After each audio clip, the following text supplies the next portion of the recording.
মুখোশের আড়ালের মানুষটা, আপনার স্বামী কি সত্যি আপনার পরিচিত? আপনি কি কখনো আপনার পাশে ঘুমিয়ে থাকা মানুষটার দিকে গভীর রাতে তাকিয়ে দেখেছেন? যে মানুষটার হাত ধরে জীবন কাটানোর শপথ নিয়েছেন, যার সন্তানের আপনি মা, যার ঘরকে আপনি নিজের পৃথিবী বানিয়ে নিয়েছেন, সেই মানুষটাকে কি আপনি সত্যি চেনেন? আমি বাজি ধরে বলতে পারি, আপনি চেনেন না। আপনি তার হাসি চেনেন, তার রাগ চেনেন, তার সাফল্য আর উৎসবের আস্ফালন চেনেন, কিন্তু তার বুকের ভেতরের কবরস্থানটা আপনি কোনোদিন দেখেননি। যে কবরস্থানে প্রতিদিন সে তার হাজারো অপূর্ণ স্বপ্ন, অপমান আর না বলতে পারা কষ্টগুলোকে জীবন্ত কবর দিয়ে আসে, সেই কষ্টের কবরের ঠিকানা আপনার জানা নেই। আপনি বলবেন, আমি তার স্ত্রী, আমি বুঝব না তো কে বুঝবে? আপনার এই আত্মবিশ্বাসকে আমি সম্মান করি, কিন্তু একই সাথে করুণাও করি। কারণ আপনি যা দেখছেন তা একটা নিখুঁত অভিনয়। একটা পুরুষের জীবনটাই একটা মঞ্চ, আর সেবার সেরা অভিনেতা।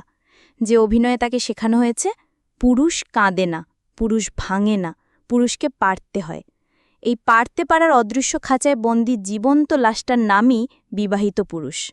অনেকেই বলেন সংসারে নারী পুরুষের চেয়ে বেশি পরিশ্রম করে। আমি এই কথার সাথে এক চুলেও দ্বিমত করব না। একজন নারী ভোর 6টা থেকে যে বলদের খাটুনি শুরু করে, তা রাত 12টায় গিয়ে শেষ হয়। ঘর মোছা থেকে শুরু করে সন্তানের বমি পরিষ্কার করা, সবই সে সামলায় হাসি মুখে। তার পৃথিবীটা সুন্দর, গোছানো। স্বামী, সন্তান, শ্বশুর, শাশুড়ি, বাপের বাড়ি, এই নিয়েই তার জগৎ। তার জগৎটা যেমন ছোট আর নিরাপদ, তার টেনশনও ততটাই সীমিত। আজ কি রান্না হবে, ছেলেটা স্কুলে কি করল, শাশুড়ির শরীরটা কেমন, এগুলোই তার প্রধান দুশ্চিন্তা। কিন্তু পুরুষের জগৎ, সেটা একটা মহাবিশ্ব, একটা ব্ল্যাক হোল, যা তাকে প্রতিনিয়ত গ্রাস করতে থাকে। তার টেনশন শুরু হয় ঘুম ভাঙার আগেই।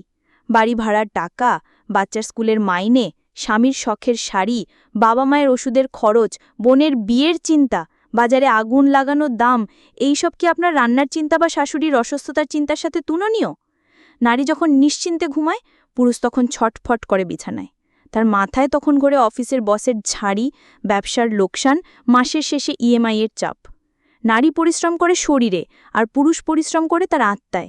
নারীর পরিশ্রমের শেষে ঘুম আসে, পুরুষের টেনশনের শেষে আসে আর একটা নতুন টেনশন। হঠাৎ করে ঘরে দুজন অতিথি এলে আপনার স্ত্রী হয়তো রান্নার আয়োজনে ব্যস্ত হয়ে পড়েন, কিন্তু সেই অতিথির আপ্যায়নের খরচটা কোথা থেকে আসবে, এই চিন্তায় পুরুষের মাথায় বাজ পড়ে। এই আতঙ্ক, এই অসহায়ত্ব কি কোনো নারীর হৃদয়কে ছুঁতে পারে? এই সমাজে একটা পুরুষের পরিচয় কি? তার শিক্ষাগত যোগ্যতা, তার চরিত্র, তার ভালোবাসা? কিচ্ছু না। একটা পুরুষের একমাত্র পরিচয় হলো তার পকেটের ওজন, তার ব্যাংক ব্যালেন্স। যতক্ষণ টাকা আছে, ততক্ষণ আপনি স্বামী, আপনি বাবা, আপনি ছেলে, আপনি কর্তা। আপনার সব সিদ্ধান্তই তখন শিরোধার্য। স্ত্রী আপনার কথায় উঠবে বসবে, সন্তান আপনাকে সুপার ড্যাড বলবে, ভাইয়ের আপনাকে মাথায় তুলে নাচবে। কিন্তু যেই মুহূর্তে আপনার টাকার স্রোতটা থেমে যাবে, তখন বোঝা যায় আপনার মূল্য বাড়ির পোষা কুকুরটার থেকেও কম। যে স্ত্রী একদিন আপনার জন্য সব ছাড়ার গল্প শোনাতো, সেই স্ত্রীর মুখেই আপনি শুনতে পাবেন অক্ষম অপদার্থের তকমা। তোমাকে দিয়ে কিচ্ছু হবে না, পাশের বাড়ির অমুক কত ভালো আছে। এ কথাগুলো বিষাক্ত তীরের মতো আপনার আত্মাকে এফোর ওফোর করে দেবে। যে সন্তান আপনার কাঁধে চড়ে পৃথিবী দেখত, সেই সন্তান আপনার চোখের দিকে তাকিয়ে তার দামি আবদারটা করতেও লজ্জা পাবে। ভাইয়েরা আপনার ফোন ধরা বন্ধ করে দেবে, কারণ তারা জানে আপনি হয়তো টাকা ধার চাইতে ফোন করেছেন। এই সমাজে একটা গরিব কালমের বিয়ে হওয়া যতটা কঠিন, টাকা ছাড়া একজন পুরুষের টিকে থাকা তার থেকে 1000 গুণ বেশি কঠিন। কারণ মেয়েটা হয়তো সহানুভূতি পাবে, কিন্তু একজন কর্মহীন, অর্থহীন পুরুষ কেবল করুণা আর অবহেলার পাত্র। এই নিদারুণ সত্যটা কি আপনি একজন নারী হয়ে কোনোদিন কল্পনা করতে পারবেন? যে মানুষটা একদিন পুরো পরিবারের ভার বইত, আজ সে নিজেই একটা বোঝা। এই অনুভূতি মৃত্যুর চেয়েও ভয়ঙ্কর। পুরুষ কাঁদে না, ছোটবেলা থেকেই বিষাক্ত মন্ত্র আমাদের মস্তিষ্কে ঢুকিয়ে দেওয়া হয়। তাই যখন তার ভেতরটা ভেঙে চুরমার হয়ে যায়, যখন তার পৃথিবীটা পায়ের তলার মাটি হারিয়ে ফেলে, তখনও তাকে হাসি মুখে থাকতে হয়।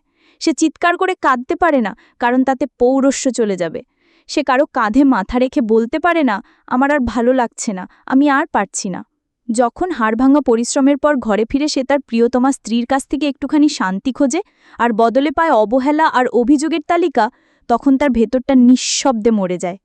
যখন যে মানুষের জন্য সে তার সবকিছু বাজি রেখেছিল সেই মানুষটাই তাকে ছেড়ে চলে যায় আরও বেশি সচ্ছল কোনো পুরুষের হাত ধরে, তখন তার অনুভূতিটা কেমন হয় জানেন? মনে হয় কেউ যেন তার মেরুদণ্ডটা টেনে বের করে নিয়েছে। এই যন্ত্রণা, এই প্রতারণার কোনো শব্দ হয় না, কোনো ভাষা হয় না। এই কষ্টটা সে কাউকে দেখাতে পারে না, বুকের ভেতর চেপে রেখে তিলে তিলে নিজেকে শেষ করে দেয়। এই তার নীরব কান্না, এই লোকানো হতাশা কি আপনার চোখ পর্যন্ত পৌঁছায়, নাকি আপনিও সমাজের বাকিদের মতো তাকে পাথর ভেবে ভুল করেন? এই লেখাটা পড়ার পর হয়তো আপনার রাগ হচ্ছে, হয়তো মনে হচ্ছে আমি একতরফা পুরুষের জয়গান গাইছি।